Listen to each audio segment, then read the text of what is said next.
고린도 교회를 끝까지 포기하지 않은 전도자 바울이라는 제목으로 말씀 선포하겠습니다. 저희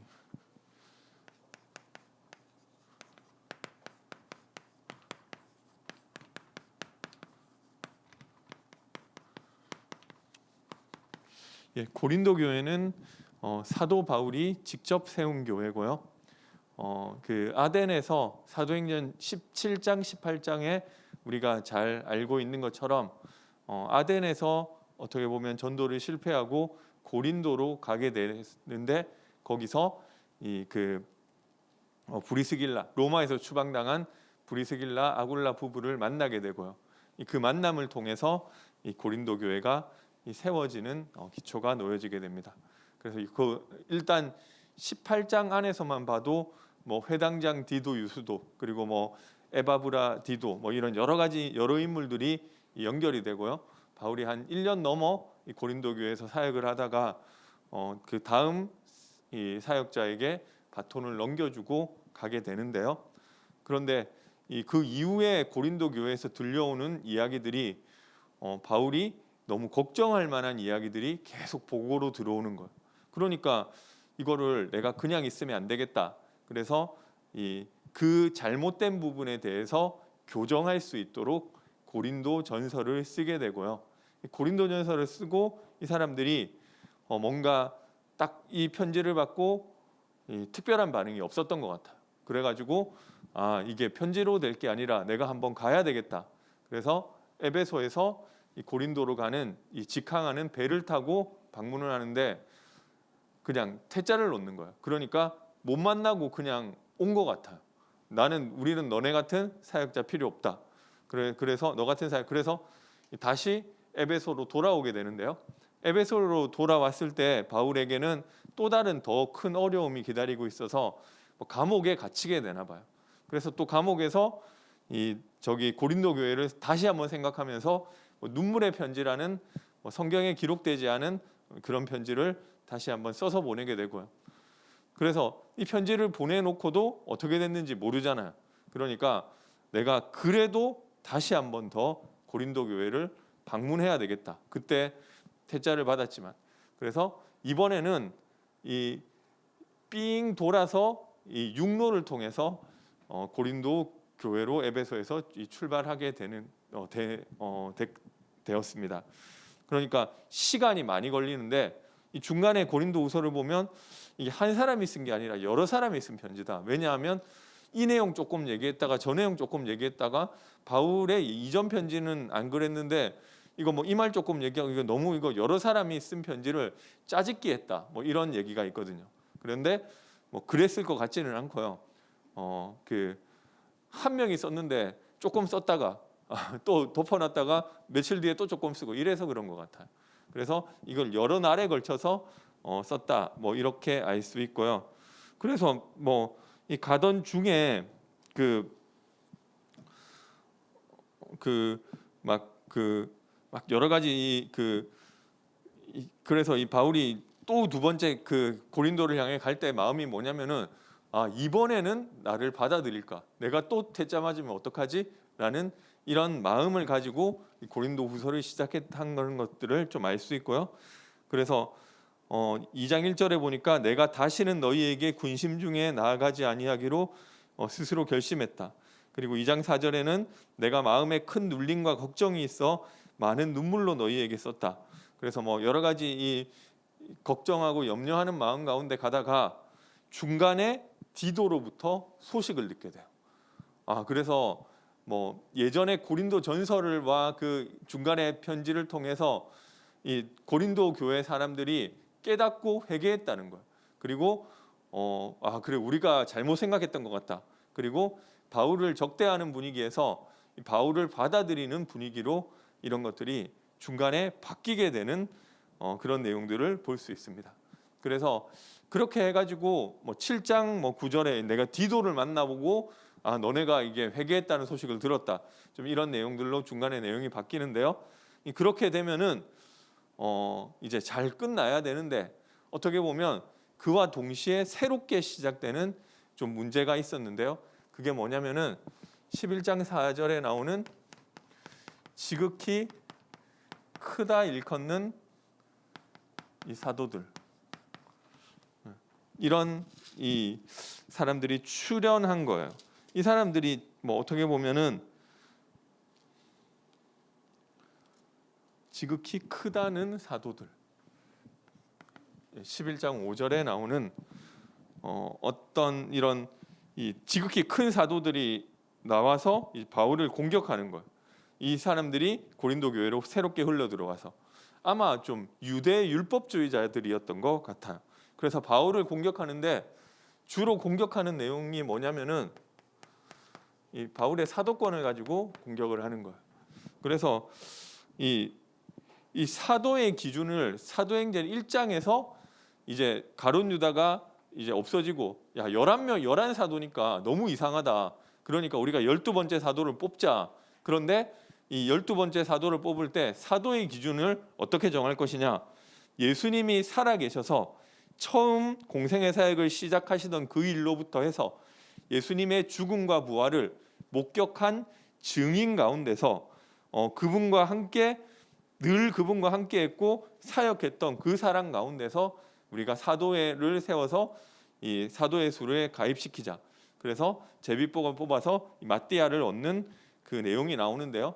그래서 이 예수님 공생의 사역 시작부터 죽음과 부활까지 늘 함께했던 사람, 그게 사도의 기준이라고 보면은 그 기준으로 보면은 바울은 안 맞는 거잖아요.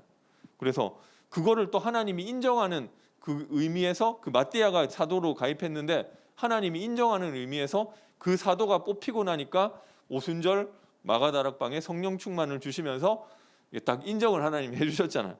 그래서 성령까지 부어 주셨는데 그 기준으로 보면 바울은 사도가 아닌 거예요. 그런데 바울 자기는 이 사도행전 9장에 다메섹으로 가다가 나도 부활하신 그리스도 만났으니까 나도 사도야, 이렇게 얘기를 하는데요. 근데 이거는 본인은 그렇게 주장할 수 있지만 일반적으로 좀 인정받을 수 있는 얘기는 아닌 거예요. 그리고 바울까지 사도가 되면은 사도가 13명이잖아요. 11이라니까 좀 이상하니까 12번째 마띠아를 뽑았는데 그 13사도가 되면 더 이상하잖아요. 이 12지파 사도도 12명. 뭐 그래서 이게 12가 완전수라고 했는데 바울까지 사도 끼워주면 13명이니까 너무 이상하잖아요. 그래서 이 바울은 사도 아닌데 자기가 사도로 하고 다닌다고 얘기하고 다닌다. 뭐 이런 내용들이 있었고요. 그리고 이게 말이 어눌한 거예요. 어느 정도 어눌했는지는 정확하게 모르겠지만 이게 말이 그냥 좀 어눌한 게 문제가 아니라 이 당시가 철학의 시대였어요. 소크라테스 다음에 그 다음에 플라톤과 그 제자들이 활동하던 시대였었는데요. 그래서 이때 이 철학자들 특징이 뭐냐면은 수사학이라고 말로 사람을 매료시키고 이 말을 이제 좀 잘하는 그런 학문이 되게 유행했어요. 어렸을 때부터 이걸 가르쳤단 말이에요. 그러니까 두 가지가 돼야 되는 거예요. 이 자기의 뭔가 철학적인 이런 바탕이 있어야 되고 거기 플러스 말을 잘해야 되는 거예요. 그렇지 못하면은 자기가 지도자가 될 수가 없고 선생이 될 수도 없고 자기 이제 후원자를 구할 수도 없는 거예요. 그래서 이런 철학자들을 후원해 부자들이 막 후원해주고 했었는데 말이 어눌하면 그게 안 되는 거예요. 그래서 어렸을 때부터 이때는 다 웅변을 배우고 그 지도자 될 사람들은 다 웅변을 배웠는데요. 근데 여기 10장 10절에 보니까 어느 정도로 말을 못했느냐면은 글은 힘이 있고 센 것 같은데 실제 몸으로 대하여 보니까 약하고 말도 시원치 않다. 뭔가 말이 답답한 거 있잖아. 그래서 이게 이거 이 정도 글밖에 못 쓰는 사람이 바울이 어떻게 이 정도 말밖에 못하는 사람이 이런 글을 쓸 수 있지? 이거 글도 누가 대신 적어준 거 아니야? 이거 진짜 바울이 쓴 거 맞아? 그래서 바울이 그 다음에 뭐라고 얘기를 하느냐면 떠나 있을 때 편지로 말하는 사람과 함께 있을 때 직접 말하는 사람이 같은 사람이라는 것을 너희는 기억해라. 이런 얘기도 한단 말이에요. 그러니까 자꾸만 그런 게 의심받으니까 그렇게 얘기했던 것 같아요. 그래서 글은 진짜 잘 쓰는데 뭔가 말을 너무 못하는 거예요. 이게 설교로 감동도 못 주고요. 사람의 마음을 이제 좀 움직이지도 못하고 그러면은 좀 이게 어떻게 보면 설교자로서도 너무 좀 이렇게 부족하잖아요. 그래서 고린도전서 2장에 보니까 내가 말과 혀의 아름다운 것, 내가 너희를 향해 나아갈 때 말과 혀의 아름다운 것으로 나가지 않고 오직 그리스도와 그가 십자가에 못 박히신 것 외에는 아무것도 말하지 않기로 작정했다고 하는데 이게 자세히 보니까 실제로 다른 말을 진짜 못했던 그 뭔가 이 못할 실제로 원래부터 말할 능력 자체가 안 됐던 것 같아요. 내가 그리스도와 그가 십자가에 못 박히신 것만 말하겠다고 하는데 뭔가 애초부터 좀 능력 자체가 안 되는 사람이었던 것 같아요. 그러니까 이런 부분들이 너무 큰 좀 결함이었던 것 같아요. 그리고 바울이 가진 특징이 이제 자비량했거든요. 근데 여기 뭐 사도행전 6장을 기준으로 사도들은 말씀과 기도에 전무하겠다고 하는데 그 기준으로 보면 이것도 너무 이상한 행동이잖아요. 그러니까 그 뭐 물론 바울의 중심은 성도들에게 나도 그 사례 받아도 되고 나도 결혼해도 된다. 근데 뭔가 바울의 중심을 쭉 보니까 뭔가 성도들에게 부담 주기 싫어서 그랬던 것도 있는 것 같고요. 그 당시 바울이 그랬다는 게 아니고 사회적 분위기가 교회가 그랬다는 건 아니지만 그 철학자들이 굉장히 사람들을 모으고 말하자면 요즘으로 치면 유튜버 그런 사람들이 막 사람들의 여론을 움직였는데요. 이런 사람들이 뭔가 자기 사람들을 매료시키고 사람들을 움직이니까 그 사람들을 귀족들이 후원을 해줬단 말이에요. 근데 아무래도 후원을 받는 입장이 되면은 그 귀족이 원하는 메시지를 해줘야 되잖아요. 그러니까 이게 교회도 그랬냐 잘 모르겠지만 사회 분위기가 그러면은 교회도 영향이 좀 있잖아요. 그래서 교회에도 이런 흐름이 없지 않아 있었을 것이다. 그런데 바울이 왜 후원받지 않았냐? 뭔가 자기 메시지에 영향받기 싫어서 그냥 자기가 천막 만들어서 하고 내가 하나님 앞에서 메시지 해야 할 것을 정확하게 하기 위해서 내가 스스로 일해가지고 돈을 버는 게 낫겠다 이렇게 한 것 같아요. 근데 뭐 어떻게 보면 대단한 거죠. 근데 이런 중심을 알아주는 사람도 있었겠지만 반대로 아니 사도인데 쟤는 왜 이래? 뭐 역시 가짜 사도 아니냐? 좀 이렇게 생각했던 사람도 있었던 것 같습니다. 그리고 본인도 밝혔지만 육체의 가시 곧 사단의 사자가 자기 몸에 있다. 뭐 이렇게 이야기했잖아요. 이게 뭔지는 잘 모르겠어요. 그런데 어떤 분명히 사역에 심각한 방해가 될 만큼 큰 육체적 질병이 아니었겠느냐. 이게 뭐냐? 막 사람들이 생각을 하는데 어떤 사람은 간질이라고도 하고 어떤 사람은 안질이라고도 하고 하는데 잘 모르겠지만 어쨌든 이 뭔가 사역하는데 굉장히 방해되는 그런 부분이 있었단 말이에요. 그러니까 어떻게 보면 이게 다 바울의 부족한 점인 거예요. 그죠? 그러니까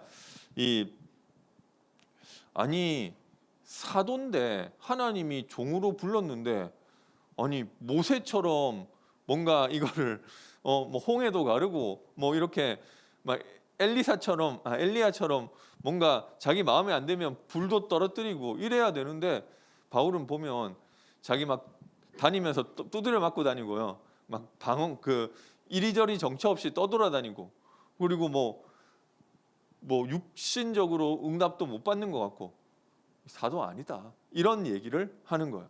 그래서 그 사람들이 이야기하는 지극히 크다는 사도들은 어떤 사람들이냐 잘 모르지만 예루살렘에 있는 12사도들의 추천서를 받아가지고 왔대요.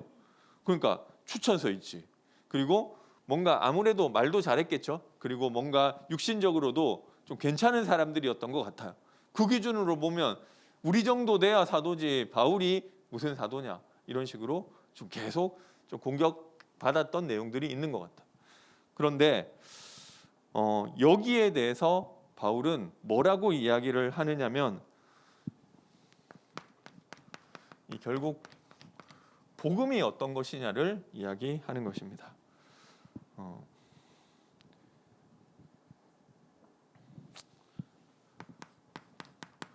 나의 연약함이 곧 하나님의 은혜라고 이야기하는 것입니다. 그래서 이 3번 기도했대요. 내게서 이 사단의 가시, 사단의 사자, 육체의 가시가 떠나가도록. 이 3번 했다는 것은 약간 우리 성경에서 3번이라는 것은 이 완전히 했다는 거잖아. 근데 그때 하나님 주신 말씀이 내 은혜가 내게 족하도다. 이 말은 너는 이미 많은 은혜 받았기 때문에 병 고치는 것까지 해줄 수는 없어가 아니라 이미 많이 받았는데 병까지 고치려고 해? 그 말이 아니고요. 그 병이 바로 내 능력이 충만한 것이다. 그래서 하나님이 은혜로 그 병과 나의 연약함을 주셨다는 거예요. 그래서 이 본인은 연약한 것이 싫지만 하나님은 그것을 은혜로 주셨다는 거예요. 이 이유는 12장 7절에 보니까 이 너무 자고하지 않도록. 그래서 우리 인간에게 가장 필요한 것이, 인간은 피조물이잖아. 피조물이고 하나님과 함께하는 존재잖아. 그래서 하나님은 우리에게 이것 가르치시기를 원하는 거예요. 우리는 어떻게 생각하느냐면, 내가 예수를 믿었으니까 이때까지는 저 그런 사람 너무 많이 봤어. 이때까지는 막 시달리느라고 방에서도 못 나오던 사람이 예수 믿었고 회복이 좀 됐단 말이에요. 그러면은 내가 하나님 바라보고 침 얻어야 되겠다 이렇게 생각하는 게 아니라, 이때까지 그렇게 못 해놓고 이제는 그렇게 하니까 뭔가 이제 나도 직장도 좀 번듯한 직장 가지고, 이때까지 공부도 계속 시달리고 중독돼 가지고 공부도 하나도 안 하고 있었으면서, 그러면은 내가 하나님 바라보고 이게 좀 힘 얻어야 되겠다 이렇게 생각하는 게 아니라, 이제는 나도 이제 공부해야 되겠다고 예배 안 나오는 거 있잖아. 그런 거 너무 많이 봤어. 우리는 이제 예수 믿었으니까 그 다음에 예수는 믿어놨고 그 다음부터 문제 해결하려고 한다니까. 나도 돈 많이 벌고 공부 잘하고 대단한 사람 돼서 하나님, 약간 여기다 붙이는 게 있잖아. 그래서 하나님께 영광 돌리고 싶다. 그런데 하나님의 관심은 다른 거야. 이거를 하나님이 능력이 없어서 해결 못 해주시는 게 아니고요. 하나님은 우리에게 인간이 어떤 것인지 가르치시기를 원하시는 거예요. 그래서 이거는 천국에서는 가르칠 수가 없어요. 왜냐? 부족한 게 하나도 없기 때문에. 인간이 원래 어떻게 생각하느냐면, 처음에는 이게 누가 신성민 전사님 설교 때 얘기한, 누가 다른 분 설교 때도 얘기하신, 처음에는 누가 막 자꾸 도와주면 이게 하나님의 은혜로 도와준다고 생각을 하는데, 나중에는 이거는 원래부터 내 거고 당연하다고 생각을 하는 거예요. 그 천국에 모든 게 다 있으면 나는 원래부터 천국을 누릴 수 있는 자격이 있는 사람이고 당연하다 이렇게 생각하잖아요. 그러니까 하나님은 그게 당연한 것이 아니고, 이 땅에 있는 동안 우리에게 부족함과 연약함을 통해서 하나님의 은혜가 없이는 살 수 없는 존재라는 것을 깨닫게 하시는 거예요. 하나님 입장에서는 완전한 거 다 준비해 놨어요. 주려면 얼마든지 줄 수 있어. 근데 왜 우리에게 부족함을 주시느냐? 이 모든 것이 에덴에서 그냥 처음부터 아담이 에덴에 있었잖아요. 그러니까 이거는 원래 내 거. 그런데 왜 하나님이 왜 나한테 하지 말라고 하지? 이렇게 생각을 하잖아요. 하나님이 은혜로 모든 것을 주셨다는 것을 깨닫게 하시는. 그렇게 하면은 우리가 다시 한번 에덴으로 가더라도, 영원한 새하늘과 새 땅을 소유하더라도 그것이 하나님의 은혜임을 알면 빼앗기지 않잖아요. 그래서 당연한 것이 아니고요. 모든 것이 하나님의 은혜와 사랑에서 나왔다는 것을 알아야 되는 거예요. 그래서 인간은 태어날 때부터 의존적 존재로 만드셨어요. 보니까 송아지는 딱 이게 엄마 배에서 딱 나오니까 금방 서더라고요. 그래가지고 막 제가 TV에서 봐서 실제로 본 건 아니라 뭐 또 뭐 아주 정확한 건 아닐 수 있지만 그냥 막 태어났는데 막 좀 걸어 다니고 그러더라고요. 그리고 뭐 거의 이 눈 뜨자마자 기능을 많이 해요. 근데 인간은 진짜 한 이 태어나고부터 몇 년까지는 이 부모님이 안 돌봐주면 살 수가 없어요. 그리고 이 몇 년뿐만 아니라 한 20살 뭐 대학 졸업할 때까지도 누군가 도와주지 않으면은 스스로 할 수 없는 존재. 어렸을 때는 이 젖병을 줘도 뭐 혼자서 빨지를 못해. 입에 딱 넣어주고 먹여줘야지. 그래서 뭐 그러던 것이 이 몇 년은 주모의 도움 없이는 혼자 살아갈 수도 없는데 약간 청소년 되고 그러면은 내가 다 알아서 할 거라고. 나 다 알아서 했으니까 엄마는 간섭하지 말라고. 그래서 막 내 인생에 나 혼자 다 할 수 있으니까 신경 쓰지 말라고 이렇게 한다니. 자기가 언제 그랬다고 몇 년 전에 그거 생각 못 하잖아. 그리고 청년 되면은 막 어떤 사람은 그렇게 얘기한다니까. 차라리 내 주먹을 믿으라고. 나는 다 할 수 있다고. 사람이 나만 잘하면 된다고 이렇게 생각하잖아. 그러다가 이제 한 40, 50 되면은 누구나 한두 가지 정도는 질병을 다 가지게 되잖아. 그때 조금 그렇게 살다가 노인 되면은 결국 누군가 또 어렸을 때로 또 돌아가는 거 있잖아. 누군가 안 돌봐주면은 못 사는 존재가 이 돌봐주지 않으면 아무것도 못하는 존재가 되는. 그러니까 하나님이 평생 이거 하나 깨닫게 하시는 것 같아. 내가 다른 사람의 도움이 없고 하나님의 은혜가 없다면은 그 어떤 것도 못하는 연약한 자이구나. 그래서 그게 인간이 무엇인지 깨닫는 거잖아. 그래서 만약에 이런 부족하고 연약한 나를 통해서 무언가 하나님의 일이 나타난다고 하면은 그것은 100% 전적으로 하나님의 은혜입니다. 이걸 깨닫게 해주시는 거라니까. 근데 우리는 거꾸로 생각해요. 내가 연약한 것이 바뀌어서 강한 것이 되고 싶어요. 그래서 나의 어떤 비천함을 세상 사람들이 봐도 쟤는 대단한 사람이구나 할 수 있는 어떤 우러러 볼 수 있는 것으로 바꾸기를 원한단 말이에요. 그래서 그러면은 그래야 그리스도의 향기가 나타나고 하나님께 영광 돌아가지 않겠느냐고 하는데 근데 아니에요. 사람들이 그것 보지 하나님 안 봐요. 그렇잖아요. 그래서 이게 하나님이 일하시는 방법이 반대예요. 그래서 하나님이 예수님을 통해서 언제 가장 영광 받으셨냐? 그 예수님이 이따 하나님의 아들로 왔으면은 공부를 하는데 전교 1등이라 그렇게 하고 또 예수님이 장사를 했더니 막 완전 거상이 되고 예수님이 뭘 했더니 역시 하나님이 하니까 다르구나. 그게 아니잖아. 하나님은 이 예수님을 통해서 뭐 오병이어도 일어나고 병 고치는 일도 일어나고 파도도 잠잠해지는 그 일이 일어났는데 그걸 통해서 사실 영광 받으신 것도 아니고 그걸 통해서 사람들이 복음이 뭔지 깨닫지도 않았어요. 다 무리들 좀 따라왔다가 조금 뭐 되니까 다 떠나갔고요.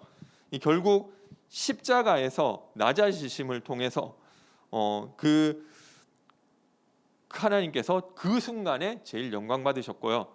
그게 하나님이 원하시는 거잖아요. 바울도 로마 시민권자의 자기가 뭐 이 히브리 왕족의 바리새인의 가말리엘 문화의 뭐 저기 길리기아 다소 출신의 뭐 그런 대단한 사람으로 있을 때 하나님은 그렇게 영광 받으신 거 아니에요? 그거 보고 바울이 하나님 율법을 잘 붙잡아서 그렇게 하는 게 아니 결국 자기가 영광 받은 거잖아. 그래서 나의 능력으로 하나님의 영광이 드러나는 것이 아니고요. 그 예수님도 그렇게 부르시지 않았고요. 결국에는 그 나의 연약함을 통해서 하나님 바라보는 것을 하나님이 원하시는 것입니다. 내 능력이 약한 데서 온전하여짐이라. 내가 약할 그때의 강함이라. 그 이야기를 하는 줄 믿으시기 바랍니다. 그래서 제가 예전에 어떤 그 권사님 얘기를 들었는데 이분이 시집을 왔는데요. 자기 시댁은 엄청 빵빵한 거예요. 그런데 나는 좀 여러 가지로 좀 배경이 없는 거예요. 그러니까 하나님이 왜 나를 이런 가정에 시집 오게 하셔가지고 내가 복음을 전하려고 하니까 안 되는 거예요. 그렇게 하셨을까 생각하셨다 하시더라고요. 그런데 그게 하나님이 일하시는 방법이에요. 그래서 우리는 뭔가 세상적인 어떤 이 불신자들이 봐서도 인정할 만한 것들을 내가 갖춘 다음에 그 세상적인 것을 내가 전도하고 싶은 사람이 있는데 이 사람이 한 재산 한 10억 가진 부자란 말이에요. 그러면은 내가 이 사람에게 복음 전하기 위해서는 예수 믿고 응답 받아 가지고 한 20억 부자가 된 다음에 야, 너 예수 안 믿, 부처님 믿으면 10억 정도밖에 부자밖에 안 되고 예수 믿어야 나처럼 한 20억 부자 되는 거야. 이걸 가지고 전도하고 싶어 한다니까요. 그런데 이거는 결국 세상적인 그 가치관 속에서 그 힘으로 누르는 거잖아요. 그래서 그게 우상을 무너뜨릴 수가 없어요. 그러면 그 사람이 그렇지, 내가 믿는 이 신보다 예수가 더 낫네 해가지고 올 수 있어요. 그렇게 오는데 그게 사실 그 사람 가치 하나도 안 바뀌었잖아. 그러다가 또 다른 신 믿으면은 더 부자 된다면 그 사람 또 가는 거잖아. 그러니까 하나도 변화가 돌아온다 하더라도 겉으로 돌아오는 거잖아. 그래서 하나님이 일하시는 방법은 반대인 거예요. 그래서 내가 약한 그때의 곧 강함이라. 그래서 나는 연약한데 질그릇과 같은 나에게 보배 대신 그리스도가 담기는 것이 복음이라고 하셨습니다. 그래서 나는 부족한데 내 안에 그리스도가 담겼는데 그래서 나는 행복한 거예요. 그게 복음. 내가 왜 하나님이 나를 어렵게 하시지? 일단은 그냥 하나님 믿으세요. 하나님의 중요한 계획이 있다. 하나님이 나를 사랑하셔서 어려움 주신다. 그래서 하나님 바라보게 하는 것이다. 그리고 하나님이 중요한 축복 깨닫게 하시는 것이고 이 질그릇 같은 나에게 보배 대신 그리스도 있기 때문에 그래도 내가 남들이 가진 어떤 세상적이고 육신적인 게 없는데 진짜 괜찮은 거예요. 오히려 평안한 거예요. 이거는 있어도 되고 없어도 되는 거. 왜냐하면 내 안에 이 보배 대신 그리스도가 나와 함께 하시기 때문에. 그것이 복음. 내가 대단한 사람이 되는 게 아니고요. 나는 부족하고 연약한데 내 안에 그리스도가 함께 하시고 내가 하나님과 함께를 누리고 있기 때문에 나는 모든 것을 다 가지고 있는 거예요. 이것이 복음인 줄 믿으시기 바랍니다. 그리고 이 사람을 새로운 이제 피조물이라고 하는 것입니다.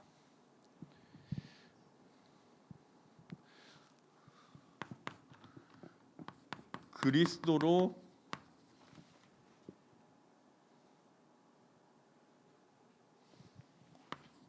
말미암아 하나님과 화목하게 되는 것.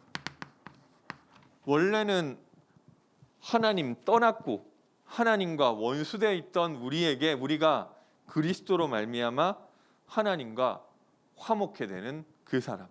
그것을 새로운 피조물이라고 하는 거고요. 그러면은 당연히 이 영적 변화가 오면은 결국 좀 고린도 전후서는 이 눈과 가치에 대한 이야기인 것 같아요. 그러면은 가치관이 당연히 바뀌어지는 거예요. 그래서 내가 하나님과 함께를 누리고 내 안에 질그릇과 같은 나에게 보배 대신 그리스도가 들어오고 나니까 다시는 자기를 위해 살지 않게 되는 거예요. 5장 15절이죠. 그리고 예전에 가지고 있었던 육신적 가치가 바뀌는 거예요. 5장 16절. 전에는 그리스도도 내가 육신으로 알았다. 그러니까 그리스도 했을 때 어떤 그리스도를 생각했느냐면 정치 군사적인 메시아를 생각했어요. 로마에서 구원할 대제국의 왕으로서의 그리스도. 뭔가 내 삶을 지금 이 핍박받는 여기에서 보다 좋게 해줄, 내 육신적인 삶을 좋게 해줄 그리스도를, 어떻게 보면 육신적 가치 속에서도 그리스도를 바라봤었는데 이제는 그렇게 보지 않는다. 그리고 나의 걱정과 근심도 하나님의 뜻대로 하는 근심으로 바뀌어지는 것입니다.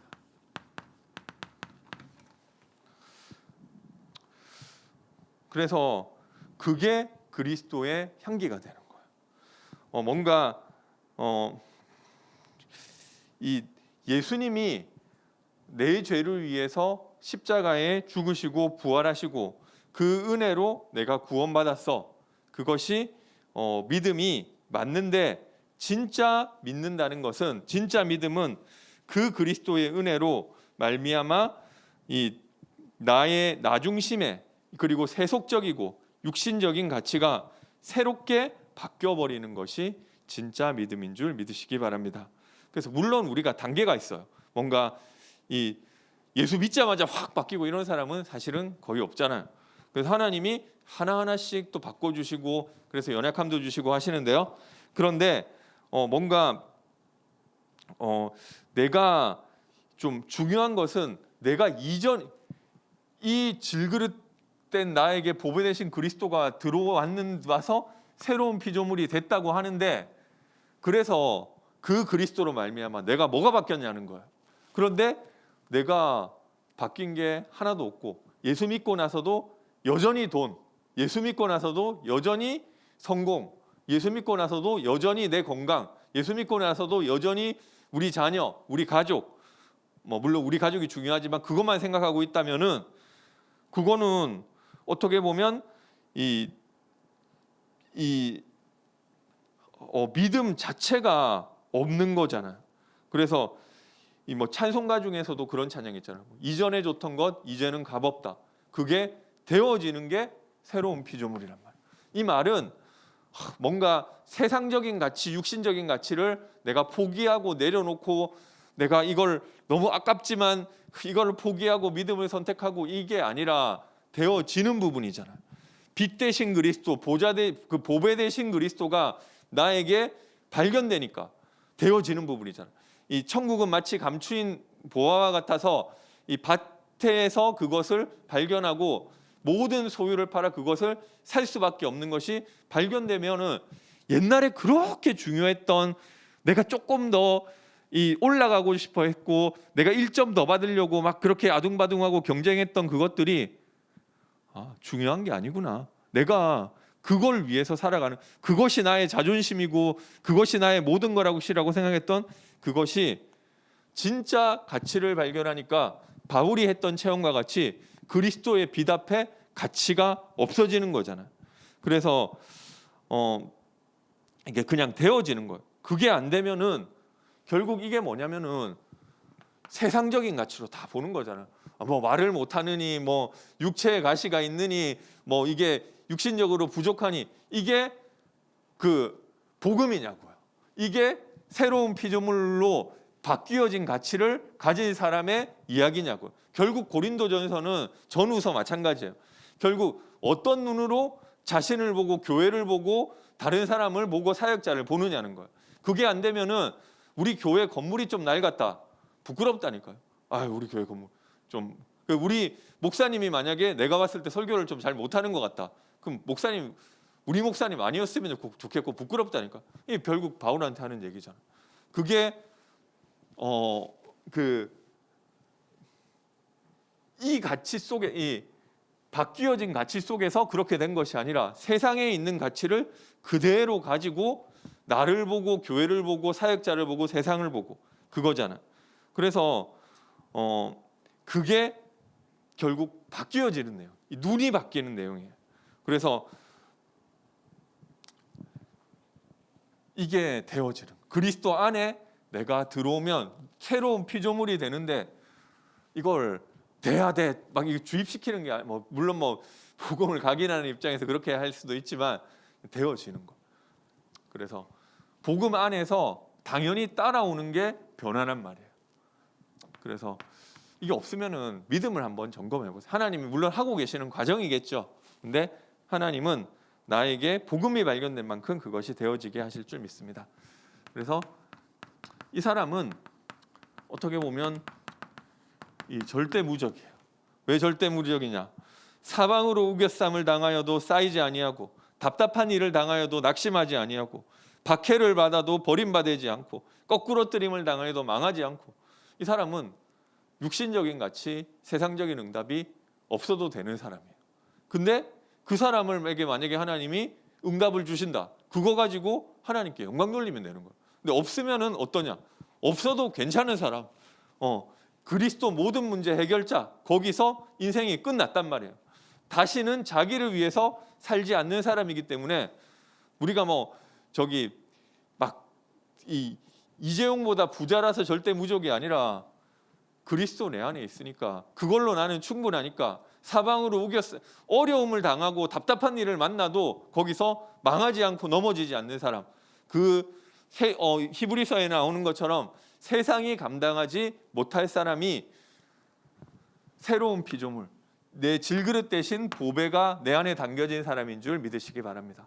그게 저와 여러분인 줄 믿으시기 바랍니다. 그런데 이걸 보는 가치가 다 세상이잖아요. 그죠? 그래서 이 사람은 아무것도 없는 것 같지만 모든 것을 가진 자인 줄 믿으시기 바랍니다. 결국 그리스도 하나 들어온 거예요. 근데 내가 가치관이 바뀌고 나니까 따라오는 결과가 있어도 그만, 없어도 그만. 왜냐하면 나는 이미 모든 것을 가지고 있으니까. 그것이 새로운 피조물, 이것이 정말로 발견되게 되시기 바랍니다. 그렇게 돼야 된다가 아니고, 내가 복음이 발견되면 이 자동적으로 따라오는 내용인 것 같다. 물론 뭐 우리가 한 번에 확 나는 막 다 돈 좋잖아요. 그럼 막 목사님들은 돈 안 좋아하냐, 뭐 그런 것도 아니에요. 그렇지만 하나님이 복음이 발견된 만큼 그게 있어도 그만, 없어도 그만인 거예요. 목사님들은 건강 싫어하냐, 그런 것도 아니에요. 뭐 그런 뭐 건강도 있어도 그만, 없어도 그만. 막 자녀 잘 되는 거 싫냐, 그것도 있어도 그만, 없어도 그만. 만약에 하나님이 그걸 주신다, 그거 가지고 하나님께 영광 돌리는 사람. 만약에 이걸 이게 없다, 내가 사도 바울처럼 이런 게 잘 없다, 부족한 점이 많다, 그럼 그거 가지고 하나님의 은혜, 내 능력이 약한 데서 온전해짐이라, 그 축복, 하나님과 함께하는 축복을 누리면 되는 거죠. 어차피 천국에는 다 있어요. 그래서 이 땅에 그거 배우고 가면 되는 거예요. 하나님이 나에게, 내가 그때 없었는데 지금 있으니까 이게 내가 그냥 있는 게 아니라 하나님 은혜를 주신 거구나. 그걸 뼈저리게 느끼라고 하나님 연약함도 그러니까 모든 것이 다 은혜인 거 있잖아요. 내가 없었던 것도 은혜. 왜 이건 내 마음대로 잘 안 되지? 잘 안 됐던 것도 은혜. 이거는 왜 하나님 응답 주셨지? 그것도 은혜. 그거밖에는 할 말 없어. 그래서 그게 새로운 피조물, 그게 저와 여러분인 줄 믿으시기 바랍니다. 그러면은 결국 그 이야기를 하는 거잖아요. 그러면 그 사람은 나의 인생 문제가 끝났기 때문에 이제는 화목하게 하는 자의 인생을 살면 되는 줄 믿으시기 바랍니다. 5장 18절 19절 읽었는데요. 그래서 하나님이 나는 복음을 맡은 자다, 하나님이 이 하나님과 화목하게 된 새로운 피조물, 다시는 자기를 위해 살지 않는 그 사람에게 복음을 맡기셨대요. 그래서 우리에게 복음을 부탁하셨다. 그렇기 때문에 모든 일에 예라고 순종할 수 있는 것입니다. 그리고 혹시 그러다가 우리에게 고난이 온다, 그 고난도 감사한 줄 믿으시기 바랍니다. 하나님이 나를 화목하게 하는 사람으로 불러주셨기 때문에. 그래서 그렇기 때문에 우리가 좀 전도자의 삶을 사는 것입니다. 이 제목이 포기하지 않는 전도자인데요. 결국 이것도 눈에 관한 것 같아. 우리는 어떤 가치와 어떤 눈을 가지고 현장을 보고 교회를 보고 사람을 보느냐잖아요. 얘는 좀 시달리니까 안 될 것 같아. 그죠?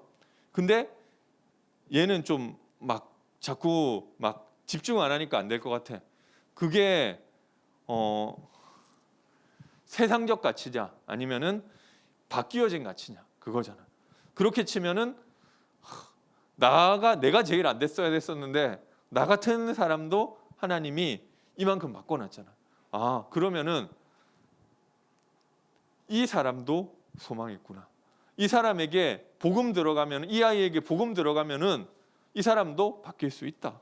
그걸 가지고 우리가 보는 거죠. 이거를 좀 끝까지 포기하지 않아야 된다. 우리가 이걸 강한 의지를 가지고 해야 된다는 말도 있지만 우리 눈이 바뀌어지는 것 같아. 결국 다 눈에 관한 이야기. 고린도 교회는 자랑하는 교회. 뭐 가지고 자랑하냐? 내가 남들보다 조금 뛰어난 거 이걸 가지고 자랑하는 교회가 고린도 교회였었는데, 근데 진짜 자랑은 그거 아니지 않냐? 다른 눈을 가져야 된다. 그 얘기를 하는 거잖아. 그러면은 사람에 대해서도 바울에 대해서도 그렇고요. 사람에 대해서도 그렇지.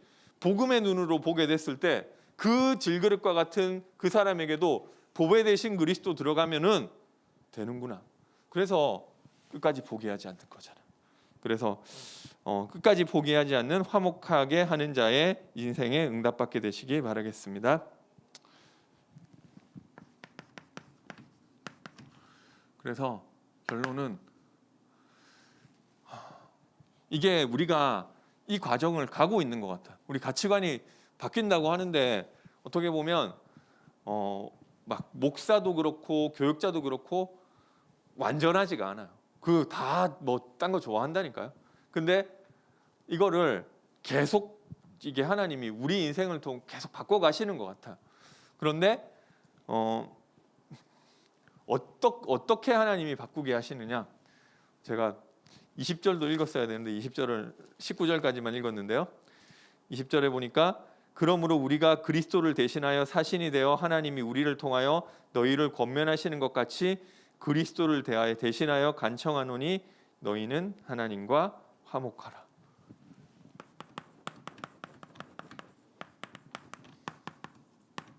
하나님과 화목하게 되면 나머지는 하나님이 다 하시는 줄 믿으시기 바랍니다. 그래서 결국 우리 대학 청년부에서 이제 좀 전도자의 삶 같이 또 실천하고 있는데요.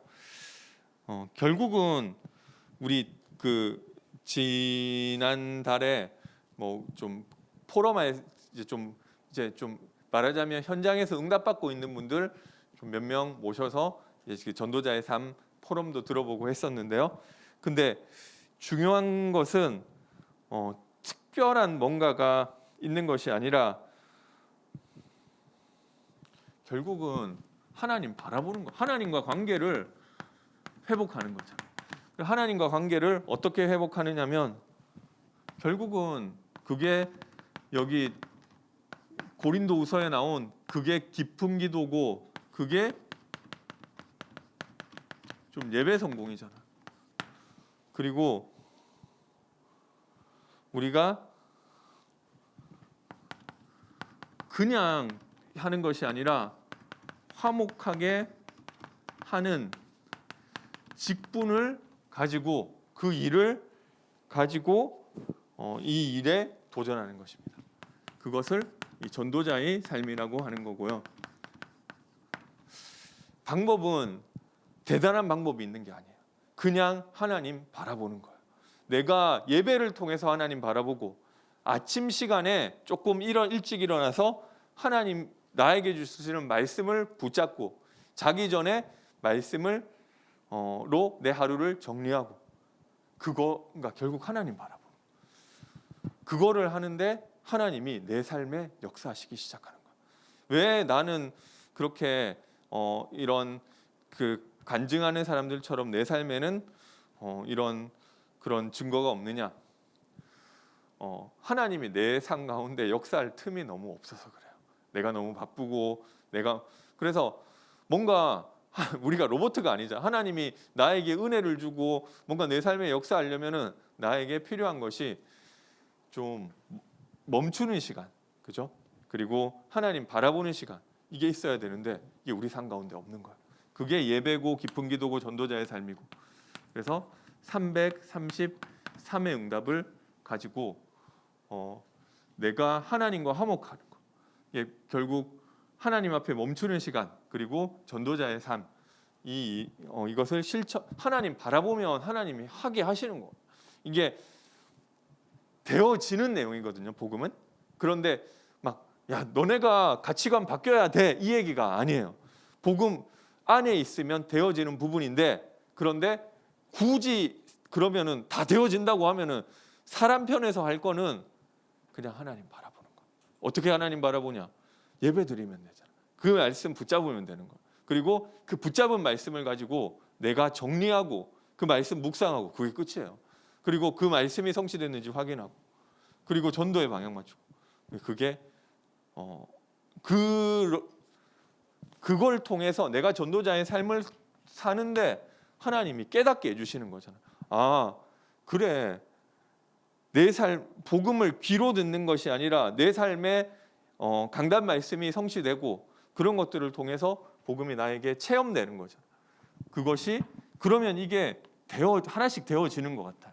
그래서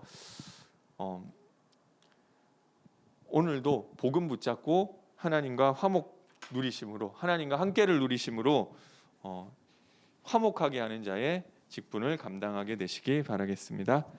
찬송가 508장 하나님께 찬양 드리겠습니다.